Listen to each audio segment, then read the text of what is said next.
regret a vini après et pour dire I wish that never happened in my life.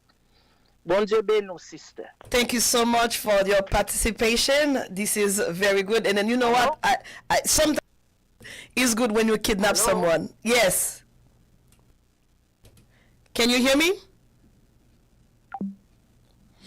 Yes, we want to say good morning. Thank you so much to Sister Katia, and I want to say good morning to each and every one of you.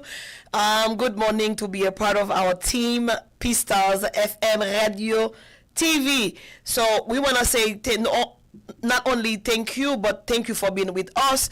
And we're going to ask you, please, please, please, please, to follow P-Stars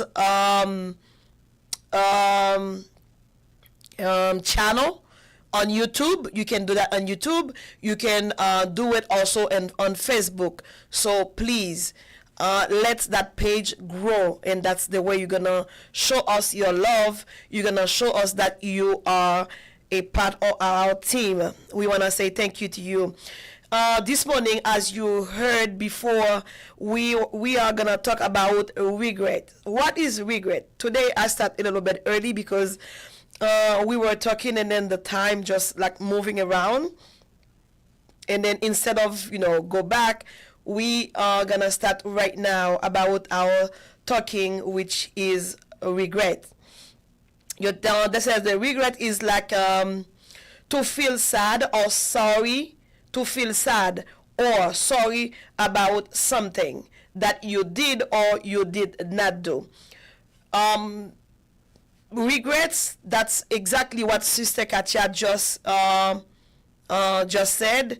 When you're supposed to do something, like you're supposed to help someone, you're supposed to do something good that you missed, that you didn't do it, and then so at that time you're gonna have a regret. Regret, c'est le que par exemple, comme n'a pas dit pour moun qui parle créole yo, regret, c'est le par exemple, gen yon bagay kote doit faire et pour pas faire, ou du moins yon bagay ko pas doit faire, et puis ou pas doit faire et puis ou fait, ça li vin mener ça qui relè regret.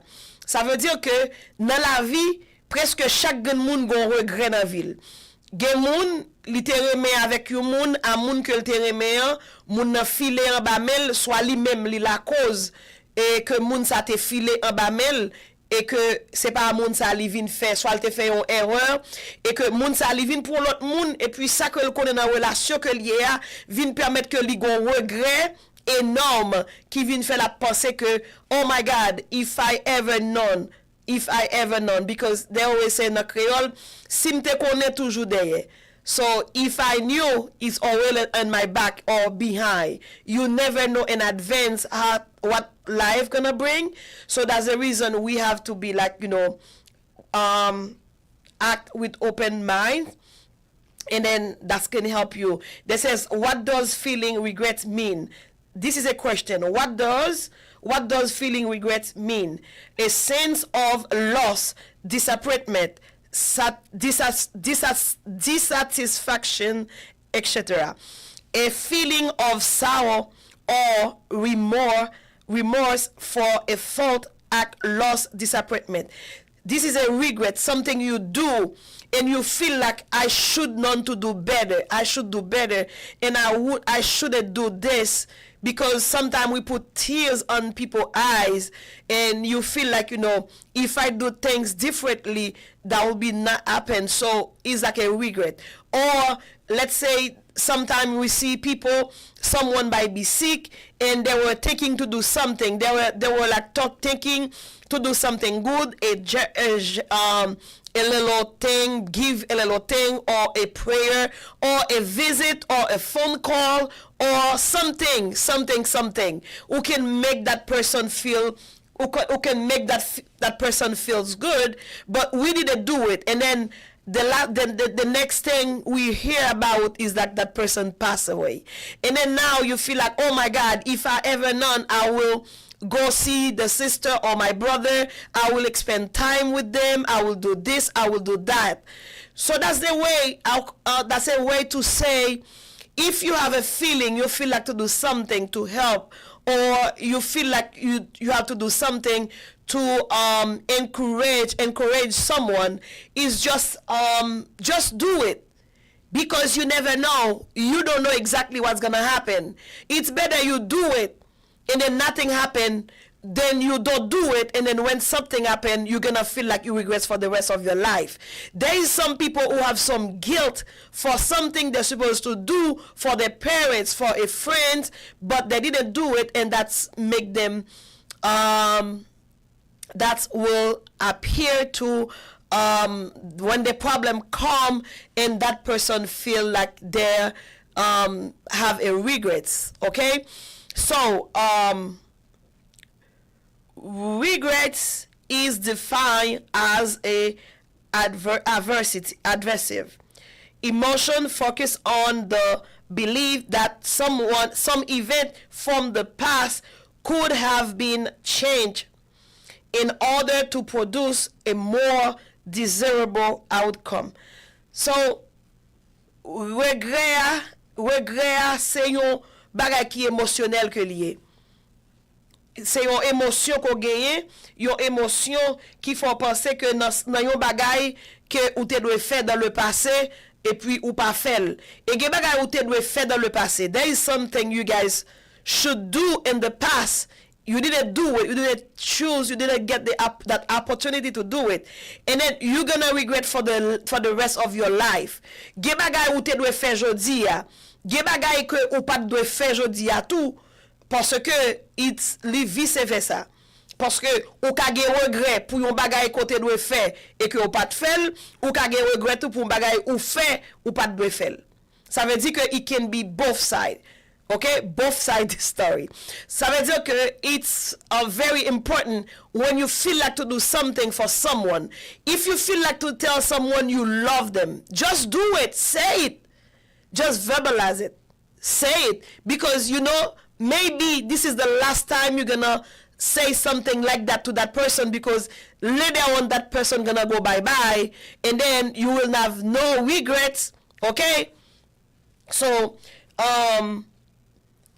ge bagay ou te dwe fè, si ou dwe di yon fami, yon zami kon remen, juste dis li, parce que des fois nous miss ça, nous pas dire, et pendant pas dire là, li vin permettre que eh bien moun sa yo li vin permettre que moun sa yo vin moun nan mouri, moun nan goba ki rivel, et le sa soit moun nan perdu conscience, il pa ka di rien. Even though you talk, that person not gonna hear you. Trust me, when you go to a funeral, even you cry, even you talk, whatever you say, the person don't hear it. So when that person is alive, that's the time to do something, to show them you love them, to tell them you love them, and then that will bring a big difference. Whatever you feel like to do, just do it.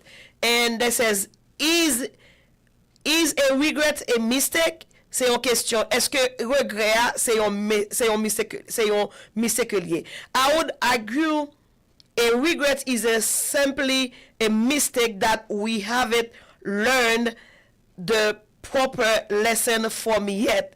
Ça veut dire, oui, nous accepter que et regret c'est un simple mistake que eh bien nous pas comprendre, nous pas étudier, nous pas lire de lui, nous pas gagner on advice, nous pas gagner yon comme t'as dit ça, nous pas gagner connaître ça t'a pas arrivé, est-ce que ça t'a pas un mistake, ça t'a pas un problème, comprendre? Ça veut dire nous pas connaître exactement si ça t'a pas un problème, li vinn permettre que nous vinn perdu ça que nous t'a doué gagner, et que le ça le monde nan li même li vinn gros problème, le ça n'a crasé tête nous, tuer tête nous, prend crise tout ça, et le ça whatever you say is gonna be for the public but not for the person. That person is gone. It doesn't matter how many flowers you bring, that's your business. That person cannot see the flowers.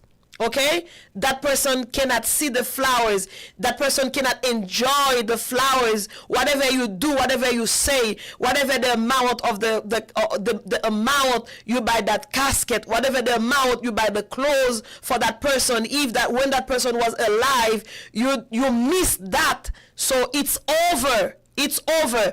Li pa matter qui va le flop pral pote, son pral di, j'onte reme moun nan jalte bon moun, it's past already. Quel que soit prix cercueil côté acheté, quel que soit prix rad côté acheté, eh bien, li pa mean rien because that person already gone. So often we regret because we did something. So cataclysmic that is difficult to learn the appropriate lesson. Souvent, regret nous yo. Nous regret, c'est parce que nous faisons bagay et puis qui vient mener la vie difficile que nous-mêmes nous pas approprier ou du moins tout nous pas apprendre de lui. Toujours bat when you regret to learn from your mistake, to learn. Yeah. So to learn by our mistake, okay? We need to learn. So regret can help to make sense of past experience. So facilitate future. Regret can help to make sense of past experience. Ça veut dire que expérience qu'on t'a fait dans le passé, dans le temps, eh bien, li ka facilité ou, li ka aider ou, parce que pi ga yon moun di m kon sa ke m'pa vle gen regret nan vim. Of course, ça ou te fait jodi, si you did something wrong, and the thing you did wrong, the thing you did wrong, that's gonna help you later on to make an arrangement and then not to do it again. That's gonna help you to make an arrangement to do better in future. That's what they try to say. So we have to learn from our regrets and mistake. Next time we're going to talk about mistake, okay? We have to learn, and then you will not do the same mistake. And regrets help to make sense. Oh, okay, dit ça déjà.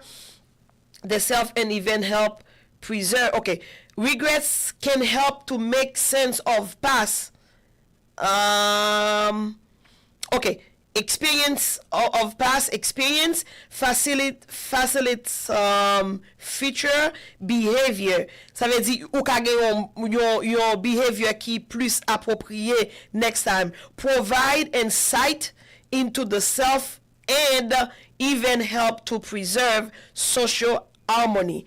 So regrets li ka ede ou le ou tourner back nan sa ou te fait pour dire OK, si m'te perdu premier et m'te quitté opportunité ça a passé, but this time I'm not gonna let this one go. So without doing something, regrets can draw us to salvation. For us who's Christian, le nou fè yon bagay ki pa bon, regrets can help us to draw us to salvation. What is salvation mean? Salvation mean like, you know, something you get or you've been doing it and you stop doing it, something wrong, so you get salvation. It's the same way when we were not Christian, we do so many wrong things and then we thought that was a good thing to do. So when we become Christian and then we regret, so many people, they regret that they come to Jesus Christ so too late because they spend all the time outside doing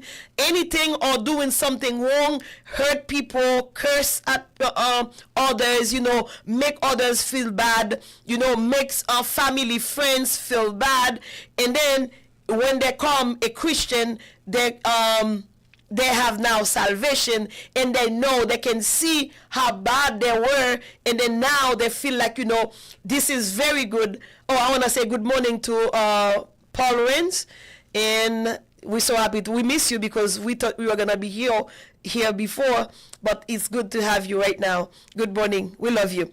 So, loge regret, ou besoin regret à li aider ou nan passé, ça veut dire nan bad behavior te gen, ça veut dire mauvais tempérament, mauvaise réponse côté kon ba avec moun, l'on vin regret, l'on vin prend conscience, ou vin regret, et puis bagay sa yo prale, et puis li provide insight into the self, ça veut dire li vin fait ou vin notre façon kounye la, and even help to preserve social harmony. Sometimes li vin aider ou si m'te fait yon moun yo bagay dans le passé, li te fâché, ça vient aider le vinn gen sensation de regret, ça pral aider pour m'pa faire ni moun ça, ni yon l'autre moun que m'pral rencontrer ou du moins qui déjà dans vie qui sous chemin. So c'est ça regret à li fait.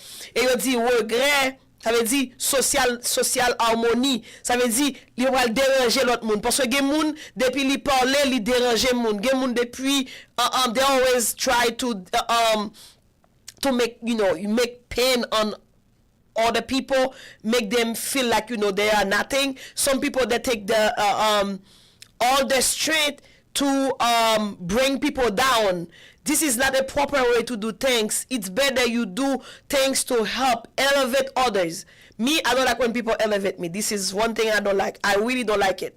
But I like to do that. I like to tell people what good things they do, and then that can help them to grow. So you can help others to grow if you decide to, when you do something you regret and then you apologize. Some people don't like to apologize to others. Some people think they are God, they never make mistakes, so they are perfect. No, you're not perfect. You can make mistake. So if you feel like you make mistake, you did something or you say something wrong to someone, you have to go back.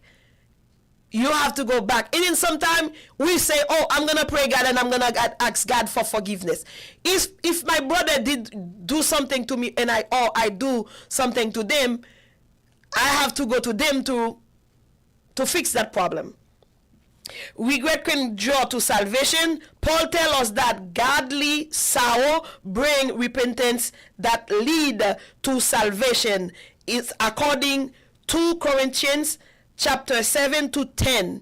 Ça veut dire, l'Église vle dit en créole, et apôtre Paul dit dans 2 Corinthiens chapitre 7 et le verset 10, il dit comme ça que Paul dit, eh bien, le par exemple, ou gagner regret, ou fait un bagay, ou fait bon Dieu bagay, et ou senti qu'on regrette ça te fait, ça vient fait, li draw to salvation, li font vin ouais, li font vin allemand de bon Dieu pardon to salvation, et puis li dit comme ça que bring repentance, ça veut dire ça vient porter repentance ou vin regret. Repentance veut dire regret what I did. When I repent, that's mean I said to Lord, I regret. I did this, I did that to my sister, to my husband, to my wife, to my children. Some people don't like to say sorry to their children. This is not a proper way to raise your kids. Me, when I say something to my kids or do something and I feel like I hurt their feelings, I go to them and I say, I'm sorry. This is a good way to teaching them when you wrong, you have to know you wrong. Lord, pas marcher sous entrailles moun et puis pour comprendre que it's nothing. No. You have to know when you do something is wrong, you have to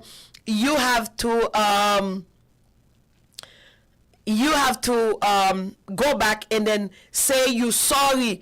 There is some people, they prefer to get divorced instead of say I'm sorry, because they're not gonna say I'm sorry if m'ba l'acheter figi marim, m'ba l'acheter figi madame. Bon, so what? This is your husband. So what? This is your wife. Que moun nan di acheter figule, it doesn't matter. That's now no sense. Okay? Sou pa achete figi madame, ou figi pa mou pa achete, ou pa achete figi marou, ou figi pa mou pa l'achete. No. You wrong. You have to prove that you wrong. Say sorry.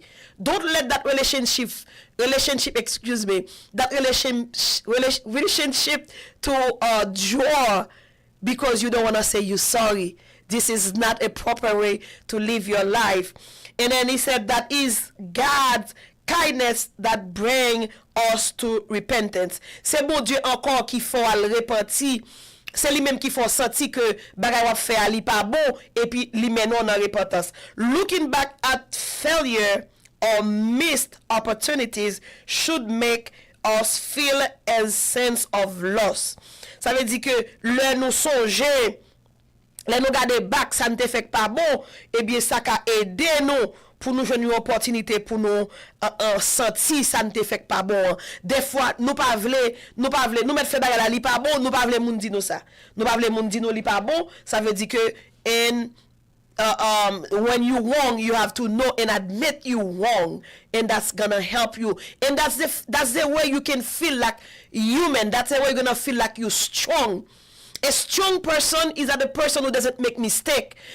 A strong person is the person that didn't do bad to others, but a strong person is someone that who knows they make mistake and that they admit they make mistake and they apologize. You see, I'm very mean. I'm very mean on that because we need to do things. We wanna just helping others to live a good life. Because I always say, if you wanna be happy, bring happiness to the person next to you. Make your boss happy. When your boss is happy, you're gonna be happy. If your boss is unhappy, what's gonna happen? Si boss ou ke boss ou pa kontan. Frère Toussaint dit moi frère Floris Toussaint si ke boss ou pa kontan Paul Owens si famille ke boss ou pa kontan ou pa bon belle performance il pa aider ou I want to say good morning to Sandra Labor. Good morning, happy to be with you. Et moi je vais dire bonjour avec Sandra Lebrun et merci parce que vous ensemble avec nous. Ça veut dire que ou besoin content, fait que madame ou content. Ou besoin content, fait que ma ou content. Ou besoin content, fait que petit ou content. Ou besoin content, fait que amis ou content. Ou besoin content, fait que pasteur content. Ou besoin content, fait que boss travail la content. Ou besoin content, fait mon Facebook yo content. So, if I want to be happy, if I want you guys to follow Pistas, please go to Pistas and follow. Look for Pistas Radio TV on Facebook. Just follow Pistas, and then you're gonna help us to be grow. And then whenever I comment, I'm gonna laugh. I'm gonna make you laugh. But if you don't grow, trust me, I'm gonna be mad. I'm not gonna play any game. I'm not gonna laugh. I'm gonna comment with my mean face.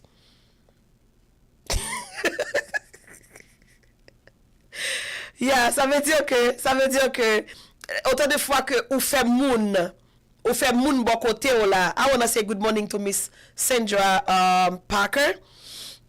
Okay, I want to say good morning to her. And I want to say good morning to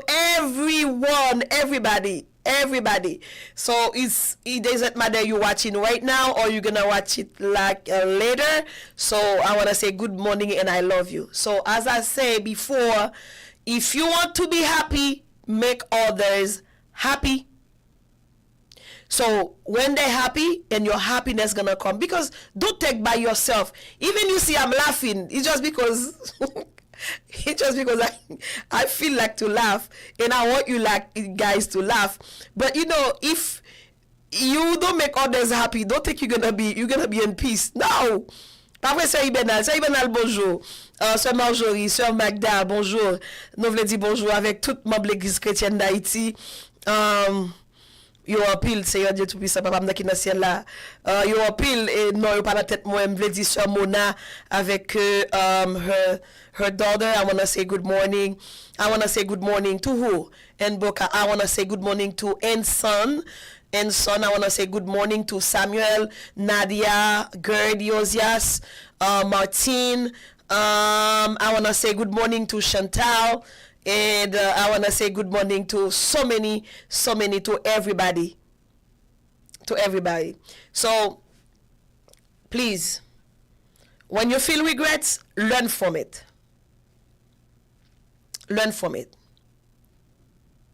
You need to learn from your mistake. Always learn from what you do to someone and you shouldn't do it. Always learn from that. Parce que gen moun li fait vie la passer madame, li fait vie la passer mari. Est-ce que bien dit? Ba le dit d'une manière drôle pour pas dire fait vie la passer nèg ou bien la passer fille parce que moun nan li toujours campé like a rock. Nobody can shake that person, nobody can move them.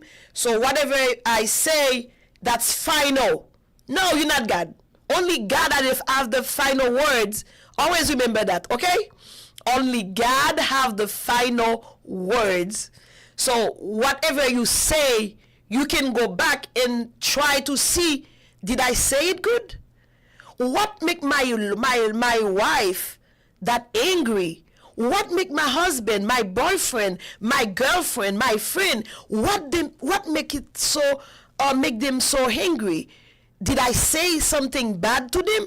And then you have to be able to go back on your conversation you had with someone to see if you say something. Do you know who used to do that? Job te kon fè ça. Le petit li fin fè yo fête, ça li fè, li retourne, li ale li offri un sacrifice, il m'a dit bon Dieu pardon. Li dit just in case they were doing something bad or wrong to my Lord, and then that can bring them ask for forgiveness. Please forgive each other. That's my message to you. Forgive each other. Pardonnez une l'autre. Ou ka toujours pardonner. Et d'ailleurs, comme moi dis déjà, if you don't forgive others, God not gonna forgive you. According to Matthew chapter 6, you will look for the verse. Si, même j'allais dire, pardonnez-nous nos offenses comme aussi nous pardonnons à ceux qui nous ont offensés. Ça veut dire, about, si je ne pas pardonner, est-ce que je veux pardon? Pas de question de ça. Si ou pas pardonner les autres, ou pas besoin pardon non plus, non mais bon Dieu. You need to learn how to forgive. You need to learn how to let people go. Okay, let people go. They did a mistake. They did something to you. Let them go. Let them go. Me, I like to do that. Not go like, I'm not going to talk to you anymore, but I just forgive you. I let you go. I let you go. So this is all we had for you this morning. And I think we're going to, for our friends on Facebook, we're going to come back. What's going on? They said to me to check my mic. Okay, this says I keep recording. I'm sorry, I don't know what happened. It looks like I have everything okay, but I don't know. But thank you so much. I really appreciate it. And then I will bring Mr. Priyan inside, and then he will find out what's going on. Thank you so much. And we're gonna come back at 12 for our prayers. That emission is the title is Before the Throne.